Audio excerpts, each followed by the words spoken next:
30 minút najlepšieho pop-rocku non-stop, pred nami ale ďalšia podobná várka pod...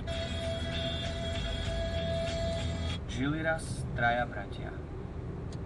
Dvaja z nich prišli na svet v rovnakú hodinu, ale už od malička medzi sebou súperili. Aby našli spoločné šťastie, vybrali sa hľadať ho do sveta. Dlho putovali, kým prišli na ráz ceste.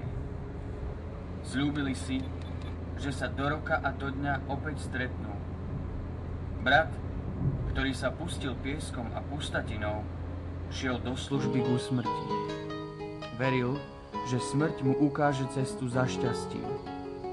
Druhý sa vybral lesom a stal sa učňom života. Aj on dúfal, že nájde, čo hľadá.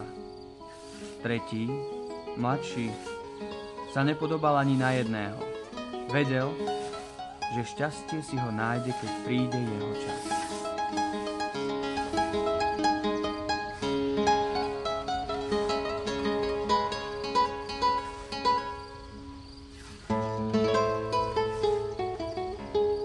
Rok prešiel. Z chlapcov sa stali muži a zabudli na svoj sľub. Prvý brat sa nechal opantať mocou, pretože smrti nakoniec nikto neunikne. Srdce druhého ovládla chuť bezstarostného života a túžba po pôžitkoch, pred ktorými zoslabne každá vôľa.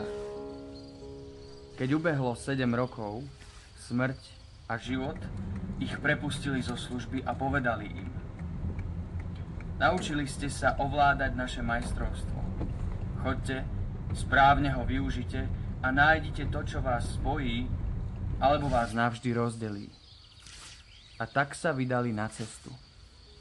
Tretí brat medzi tým svoje šťastie našiel.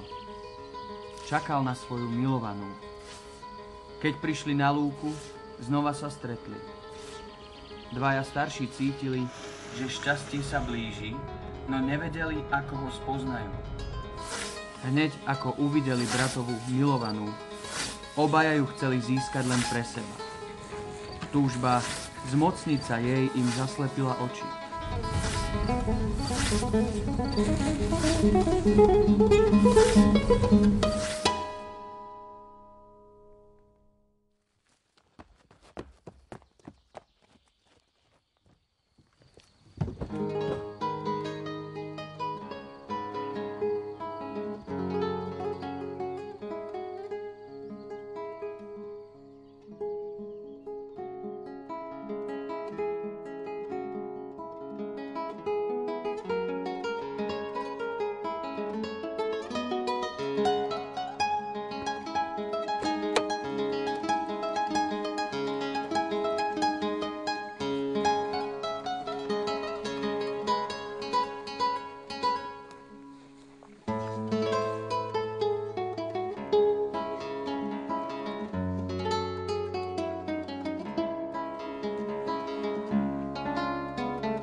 Šťastie však ostáva šťastím len vtedy, keď je slobodné. Sebectvo jedného z bratov pripravilo o šťastie všetkých.